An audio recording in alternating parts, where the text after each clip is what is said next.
Saviez-vous que plus de 70% du soja cultivé dans le monde a été génétiquement modifié afin d'augmenter sa productivité? Ce soja OGM destiné à la consommation humaine et animale a été modifié en fait pour tolérer l'herbicide qui est utilisé dans les champs ainsi que pour produire une toxine qui tue la pyrale qui est un insecte ravageur. Donc il est donc non seulement génétiquement modifié mais aussi source de pollution phytosanitaire. On dit aussi qu'il est œstrogène-like et qu'à lui seul, des dérèglements thyroïdiens peuvent arriver. Cependant, il reste un aliment intéressant, facile à cuisiner et à agrémenter, qui est déclinable de plusieurs manières, mais aussi car ses protéines riches en acides aminés peuvent remplacer celles des animaux, sans forcément devoir rentrer dans des combinaisons alimentaires complexes. Alors du coup, que doit-on croire? Et c'est exactement ce que je vais voir avec vous dans cette vidéo.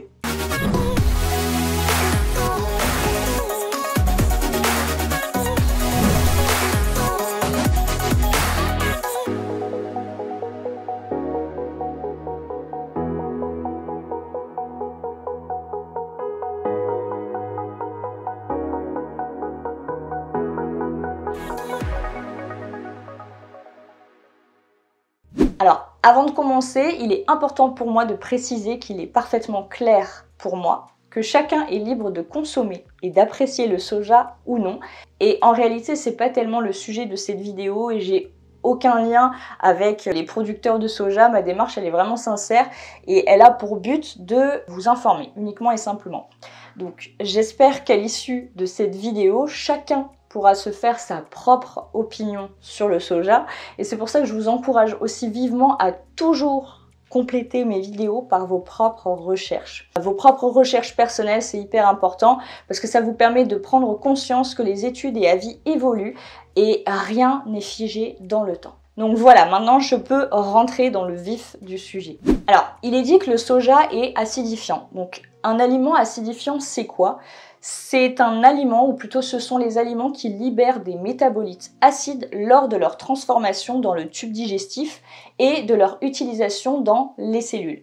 Alors qu'on s'entende bien, ils n'ont pas que des effets nocifs, car je le rappelle, la santé, ça repose sur un équilibre acido-basique, mais le problème, c'est que les aliments acidifiants s'ajoutent à d'autres facteurs acidifiants déjà présents, comme par exemple notre mode de vie actuel, la pollution, la sous-oxygénation, je vais y arriver, la sédentarité ou alors à l'inverse, l'excès de sport, le stress ou encore les aliments transformés. Donc au final, vous l'aurez compris, c'est un petit peu comme pour tout, tout est une question d'équilibre. Je le répète, mais c'est hyper important de vraiment bien enregistrer ça.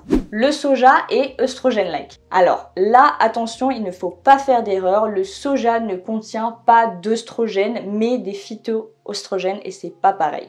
Donc les phytoœstrogènes, ce sont des molécules qui ont une structure proche des oestrogènes et avec qui elles entrent en concurrence en se fixant sur certains de leurs récepteurs.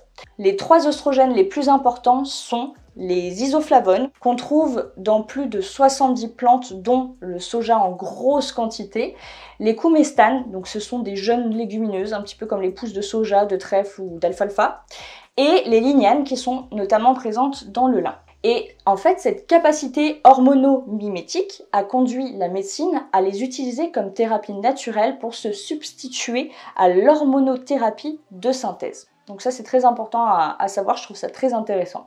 Et le soja, à haute dose bien sûr, a d'ailleurs été utilisé dans certains cas de cancer, notamment le cancer du sein, et a par le passé obtenu de super bons résultats. Et d'ailleurs, je vous mets les études en lien sous la vidéo si jamais ça vous intéresse. Donc finalement, en prenant du recul, on se rend compte que les xénoestrogènes de notre environnement, comme par exemple les parabènes, certains pesticides ou encore le bisphénol, font bien plus de dégâts que le soja sur nos états hormonaux en fait. Et là encore, on trouve du pour, du contre sur internet ainsi que chez les cancérologues. Donc c'est un petit peu compliqué de se positionner, donc je vais vous apporter la finalité tout de suite. Je ne sais pas si vous savez, mais le peuple asiatique utilise surtout le soja comme condiment et non comme substitut de protéines animales comme par exemple les Français peuvent le faire. Et un Français particulièrement friand de produits au soja en consommera donc davantage que la moyenne des Asiatiques. À titre indicatif, les Japonais, qui sont les plus gros consommateurs du continent, ingèrent en moyenne 45 mg d'isoflavones par jour. Et vous vous rappelez, tout à l'heure, je vous ai parlé des isoflavones. Et donc devinez quoi, 45 mg par jour, c'est moins que la quantité que l'on trouve dans un seul steak végétal. Et aussi, les aliments modernes commercialisés à base de soja dénaturent énormément les protéines en augmentant le taux de carcinogènes. Je pense que le problème n'est pas forcément le soja à proprement parler, mais déjà de ce que l'on en fait. Parce que par exemple, quand on observe les préparations véganes qui existent et qu'on prend conscience des compositions vraiment pas clean qu'elles contiennent, on se rend compte que finalement c'est bien loin de la consommation de tempeh nature par exemple ou de miso, mais aussi de l'ensemble de notre alimentation, consommation ainsi que de tout ce qui nous entoure. Parce que finalement, plein de petites choses mises bout à bout, ça fait finalement beaucoup. Et au final, vous savez, même à petite dose, l'eau peut tuer. Donc personnellement, j'apprécie plus le soja fermenté ou lacto-fermenté, que je trouve personnellement meilleur au goût et qui contient aussi plus de bénéfices pour la flore intestinale et qui au passage se digère aussi bien souvent mieux. À titre d'exemple, vous avez par exemple le miso, le tofu lacto-fermenté, le tempeh, les sauces soja, etc. Et de plus, sous cette forme, ils ne contiennent plus aucun antinutriment parce que leurs protéines justement ont été totalement hydrolysées par les protéinases des micro-organismes utilisés lors de la fermentation.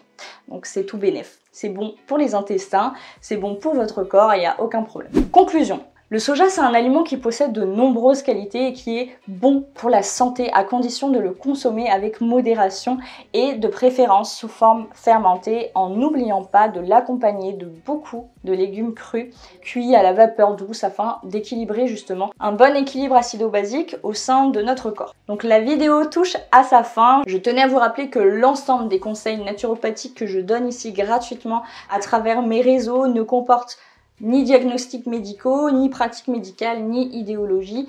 Et les conseils et techniques naturelles que j'apporte ici relèvent du domaine de la prévention, de l'accompagnement et plus généralement du bien-être. De plus, je vous le redis encore une fois, mais comme tout conseil et apprentissage que vous pouvez recevoir dans votre vie, je vous incite vivement à en faire votre propre expérience avant de juger ce qui est bon ou mauvais pour vous. Alors, allez-y, franchement, si un sujet vous intéresse, cherchez, étudiez, testez. Ne vous arrêtez jamais en fait à une seule étude ou une seule vidéo YouTube, que ce soit les miennes ou celles de quelqu'un d'autre. Faites vraiment votre propre investigation et devenez le capitaine, j'ai envie de dire, de votre santé et de vos propres croyances et connaissances. J'espère que cette vidéo vous a plu. Si c'est le cas, je vous invite à la partager à un ami proche qui pourrait en avoir besoin. Ainsi, vous pourrez l'aider lui aussi parce que oui, je suis persuadée qu'ensemble nous sommes plus forts et que on peut vraiment répandre en fait l'amour et la santé partout autour de nous.